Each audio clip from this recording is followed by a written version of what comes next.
Municipal పారిశుద్ధ కార్మికుల కుటుంబాలను వీధిపాలు చేసే జీవో నెంబర్ 279 వెంటనే ఉపసంహరించుకోవాలని ఏఐటీయూసీ డిమాండ్ చేసింది. ఆ మేరకు కార్పొరేషన్ వద్ద ధర్నా నిర్వహించింది.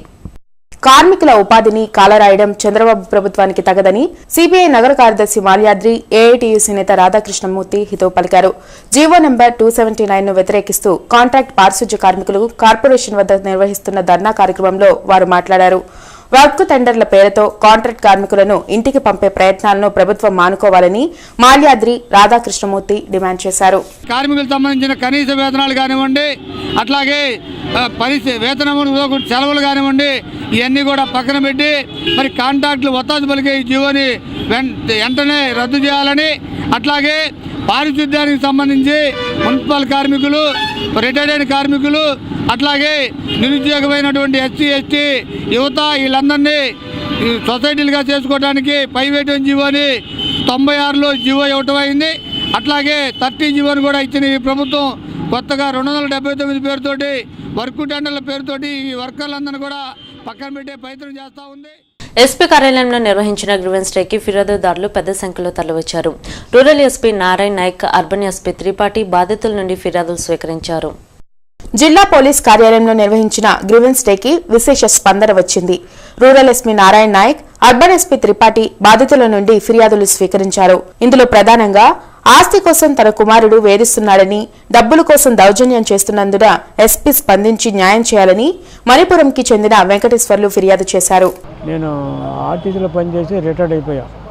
రిటైర్డ్ అయినాక ఒకరిని పెంచుకున్నా, మా తమ్ముడు కొడుకుని పెంచుకున్నా. ఆ తమ్ముడు కొడుకుని పెంచుకుంటే వాడేం చేశాడంటే మమ్మల్ని చూడక మా పెళ్ళం వాళ్ళ గురించే చచ్చిపోయింది. మా పెళ్ళం చనిపోయినాక సరే నేను ఒక్కడనే ఇప్పుడు 5 సంవత్సరాలు అయింది చనిపోయి. కానీ నన్ను వచ్చి పర్లేదు తిన్నావా లేదని అడగలేదు. తర్వాత ఏమైందంటే నేను ఇల్లు బేరం పెట్టా. ఇల్లు బేరం పెట్టినాక సగం ఆట నాకు ఇస్తావా లేదే అని గందరగోళం చేశాడు. తర్వాత ఏమేం చేశారంటే వాళ్ళు దౌర్జన్యంగా వచ్చి కాగితాలు రాపించుకున్నారు. బేరం పెడితే ఇప్పుడు ఏం ఏమైందంటే బేరం పెడితే కొన్ని వాళ్ళు కొనకుండా చేస్తున్నాడు. చేయకుండా వాళ్ళు ఏం చేస్తున్నారంటే వీటి సంతకం పెట్టారంటే నాకు సగం ఆట అయితే పెడతానన్నాడు. అదేవిధంగా తన కుటుంబ సభ్యులకు అప్పుగా 30,000 ఇవ్వగా తిరిగి చెల్లించమంటే దౌర్జన్యాలు చేస్తున్నారని పోలీసులు స్పందించి న్యాయం చేయాలని స్వర్ణపాతి నగర్ కు చెందిన మరో మహిళ ఫిర్యాదు చేసింది. డబ్బులు ఈయన అంటున్నారు, నువ్వు అసలు ఇక్కడ ఉండొద్దు, మా ఇంటికి ఇల్లు కూడా నాదే అని అంటున్నారు. ఇల్లు నాదే, దాంట్లో 10,000 రూపాయలు టీవీ ఉంది, గ్యాస్ బ్యాండ్లో పెద్ద గ్యాస్ బ్యాండ్లో 10,000 రూపాయలు సొమ్ము ఉంది, ఇంట్లో సామానికి ఏమైనా 30,000 రూపాయల సొమ్ము ఉంది. ఇల్లు మాదే, ఆ వస్తువులన్నీ మాయే, నువ్వు ఇచ్చిన 30,000 మాయే, నువ్వు అసలు ఇక్కడ రావద్దు అని చెప్పి నన్ను కొట్టి తమరని ఇక్కడికి వస్తే ఇంటికాడికి వస్తే మందు పోసి చంపించేస్తావు నిన్ను అని నన్ను గొల్లగొల్ల కొట్టారండి. పిల్లలను తీసుకొని పారిపోయి వచ్చాను. మా అమ్మ దగ్గరికి వచ్చి తల దాచుకున్నాను. పోయిన వారం కింద జరిగినాయి. ఈ నెల 22న జిల్లాలోని అన్ని హైస్కూల్ ప్రజా వికాస పరీక్ష నిర్వహిస్తున్నట్లు మాజీ ఎమ్మెల్సీ లక్ష్మణరావు తెలిపారు. 10వ తరగతి పబ్లిక్ పరీక్షకు హాజరయ్యే విద్యార్థులంతా ఈ పరీక్షలో పాల్గొని ప్రతిభను పెంపొందించుకోవాలని లక్ష్మణరావు కోరారు. యూటీఎఫ్, ఎస్ఎఫ్ఐ, జేవీవీ సంయుక్త ఆధ్వర్యాన జరిగే ఈ పరీక్షకు తల్లిదండ్రులు, ఉపాధ్యాయులు విద్యార్థులను ప్రోత్సహించాలని లక్ష్మణరావు, ఎస్ఎఫ్ఐ నేత భగవాన్ దాస్, యూటీఎఫ్ నేత హనుమంతరావు కోరారు. 10వ తరగతి విద్యార్థుల పరీక్షలు మార్చి నెలలో జరగబోతూ ఉన్నాయి. గతంలో కూడా ప్రజ్ఞా వికాస పరీక్ష వారికి అనుభవం రావడానికి నిర్వహించాం. 100 బిట్స్తో అన్ని సబ్జెక్టులు కలిపి 100 బిట్స్తో నిర్వహించేటటువంటి పరీక్షని 22వ తేదీన 2 నుంచి 3.5 గంటల వరకు జిల్లాలో అన్ని హై స్కూళ్ళలో కూడా నిర్వహించబోతా ఉన్నాం. దీనివల్ల విద్యార్థులు రేపు మార్చిలో జరగబోయే పరీక్షలో బిట్ పేపర్ని తేలిగ్గా మరి వాళ్ళు ఆన్సర్ చేయడానికి అవకాశం ఉంటుంది. విద్యార్థులు రాయబోతూ ఉన్నటువంటి పరీక్ష యొక్క బిట్ పేపర్ ఎలా ఉంటుంది అనేటువంటి దాన్ని పరిచయం చేసేదానికోసం అన్ని సబ్జెక్టుల్లో 100 బిట్లతోటి ఈ ప్రశ్నాపత్రాన్ని అనుభవజ్ఞులైనటువంటి ఉపాధ్యాయులతోటి రూపొందించడం జరిగింది. ఈ పరీక్ష 22వ తారీఖున మధ్యాహ్నం 2 గంటల నుంచి 3:30 గంటల వరకు జిల్లా వ్యాప్తంగా నిర్వహించడం జరుగుతుంది. ఎస్ఎఫ్ఐ, యూటీఎఫ్, జన విజ్ఞాన వేదిక నిర్వహిస్తూ ఉన్నటువంటి ఈ పరీక్షలో జిల్లాలో ఉన్నటువంటి 10వ తరగతి విద్యార్థులందరూ కూడా పాల్గొని తమ యొక్క డౌట్స్ని వీటన్నింటిని కూడా క్లియర్ చేసుకోవడం కోసం ఈ పరీక్ష దోహదపడుతుందని చెప్పేసి మేము భావిస్తూ ఉన్నాం. నందమూరి తారక రామారావు లేకుంటే తెలుగు జాతికి ప్రపంచ స్థాయిలో గుర్తింపు వచ్చి ఉండేది కాదని టీడీపీ రాష్ట్ర అధికార ప్రతినిధి డొక్క మాణిక్యవర్ ప్రసాద్ అన్నారు. ప్రతి ఒక్క తెలుగోడు ఎన్టీఆర్ కు భారతరత్న ప్రకటించాలని కోరుకుంటున్నట్లు డొక్కా మాణిక్య వరప్రసాద్ చెప్పారు. జిల్లా టీడీపీ కార్యాలయంలో నిర్వహించిన ఎన్టీఆర్ వర్ధంతి కార్యక్రమంలో ఆయన పాల్గొన్నారు. ఆయన నటుడుగానే కాకుండా రాజకీయ నాయకుడిగా కూడా పేద ప్రజల్లో స్థిరస్థాయిగా నిలిచిపోయినటువంటి ఒక గొప్ప మహానుభావుడు. ఎన్టీఆర్ లేకుండా తెలుగు జాతిని ఊహించడం చాలా కష్టం. తెలుగు జాతికి, తెలుగు అనే పదానికి ఒక గుర్తింపు తెచ్చి ప్రపంచ స్థాయిలో ఒక గౌరవాన్ని తెచ్చినటువంటి మహానుభావుడు ఎన్టీ రామారావు గారు. ఎన్టీ రామారావు గారికి భారతరత్న అవార్డు ఇవ్వాలి. భారతరత్న అవార్డు ఇచ్చినప్పుడే తెలుగు జాతికి ఒక గౌరవం, ఒక గుర్తింపు వచ్చినట్లు అవుతుంది. కాబట్టి కేంద్ర ప్రభుత్వం వెంటనే ఈ విషయాన్ని పరిశీలించి ఎన్టీ రామారావు గారికి, నందమూరి తారక రామారావు గారికి, తెలుగు ప్రజల ఆరాధ్యతమైనటువంటి తెలుగు ప్రజల గౌరవాన్ని ప్రపంచ స్థాయిలో నిలిపినట్టు మహానుభావుడికి భారతరత్న అవార్డు ఇవ్వాలని చెప్పి నేను డిమాండ్ చేస్తాను. టీడీపీ లీగల్ సెల్ ఆధ్వర్యంలో ఎన్టీఆర్ వర్ధంతిని ఘనంగా నిర్వహించారు. ఈ మేరకు జిల్లా కోర్టు ఆవరణలో ఎన్టీఆర్ చిత్రపటానికి పూలమాలలు వేసి నివాళులర్పించారు. ఈ కార్యక్రమంలో టీడీపీ లీగల్ సెల్ అధ్యక్షులు కె నారాయణ, ఆనంద్ తదితరులు పాల్గొన్నారు.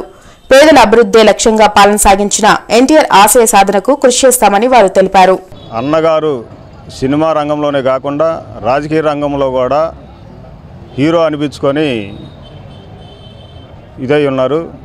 కాబట్టి అన్నగారి ఆశయాల సాధన కోసం తెలుగుదేశం పార్టీ తరపున మేము ఆయన స్థాపించిన పార్టీలో మేము ఈ పదవులు పొంది ఆయన ఆశయ సాధనాల కోసం మేము ముందుకెళ్తామని చెప్పి ఈ రకంగా తెలియపరుస్తున్నాము. వారు యొక్క 20వ వర్ధంతిని జరుపుకుంటున్నారు. తెలుగు ప్రజలందరూ కూడా ఈ తెలుగు జాతి ఖ్యాతిని వినిపింపజేసిన వ్యక్తి మరి ముఖ్యంగా రామారావుకే దక్కింది. అలానే తెలుగుదేశం పార్టీని స్థాపించి అనతి కాలంలో అధికారాన్ని తీసుకొచ్చి తెలుగువారి ఆత్మగౌరవాన్ని నిండుగా నింపిన ఏకైక వ్యక్తి కాబట్టి ఆయనకి ఘనంగా మేమందరం నివాళులర్పించుకుంటున్నాము. నర్సరావుపేట ఎమ్మెల్యే గోపిరెడ్డి శ్రీనివాసరెడ్డిని పోలీసులు అరెస్ట్ చేశారు. రామరెడ్డిపాలెంలోని అసైన్డ్ భూముల్లో అధికారులు రహదారి పనులు చేస్తుండగా ఎమ్మెల్యే అనుచరులతో కలిసి అడ్డుకున్నారు. దీంతో తహసీల్దార్ రాజారత్నం శ్రీనివాసరెడ్డిపై నర్సరావుపేట రూరల్ పోలీసులకు ఫిర్యాదు చేశారు. ప్రభుత్వాధికారుల విధులకు ఆటంకం కలిగించారంటూ కేసు నమోదు చేసి ఆయన్ను అరెస్ట్ అనంతరం స్టేషన్ బెయిల్పై విడుదల చేశారు. అయితే శ్రీనివాసరెడ్డి అరెస్టును వైసీపీ కార్యకర్తలు అడ్డుకునే యత్నం చేయడంతో అక్కడ ఉద్రిక్త పరిస్థితి ఏర్పడింది.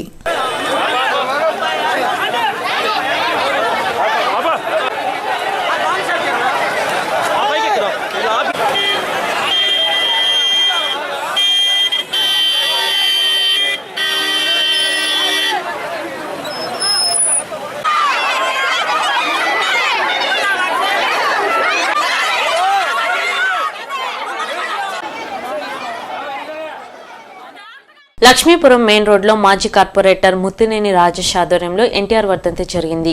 ఎమ్మెల్యేలు మోదుగుల వేణుగోపాల్ రెడ్డి, జీవి ఆంజనేయులు, టీడీపీ నేతలు మనవ్ సుబ్బారావు, లాల్ వజీర్, టీవీ రావు, సుఖవాసి శ్రీనివాస్, హనుమంతరావు ఎన్టీఆర్ చిత్రపటానికి పూలమాలలు వేసి నివాళులర్పించారు. ఆశయ సాధనకు పునరంకితం అవుతామని వారు తెలిపారు.